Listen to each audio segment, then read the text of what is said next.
Well, the Honolulu Police Department today unveiled its latest crime-fighting tool, a $13 million crime lab. More than $3 million in funding came from congressional earmarks. So Hawaii Senators Daniel Inouye and Daniel Akaka untied the mailele before we got a look at the new facility. At 29,000 square feet, the new lab is nearly twice the size of the old one. The old laboratories that we had prior to this renovation, we were running into problems with space. The newer technologies that we're trying to bring in would not fit. There's some pricey technology, like this $400,000 scanning electron microscope that can determine if there's gunshot residue on an individual. There is the latest in DNA technology that allows them to do more with less.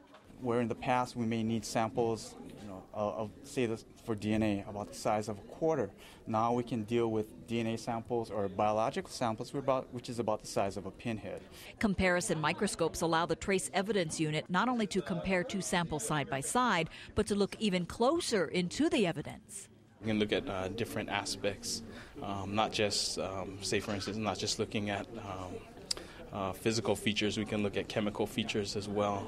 And there's even room for this. It's kind of like a weapons library. It holds about 570 weapons. They're used for firearms reference in cases involving guns. Imagine these weapons were taken off Oahu streets. Now, about $10 million of the money for this renovation came from city funds. The 36 employees in the new lab are civilian employees. They have 48 positions planned, but the department just hasn't had the funding to fill the full 48 yet.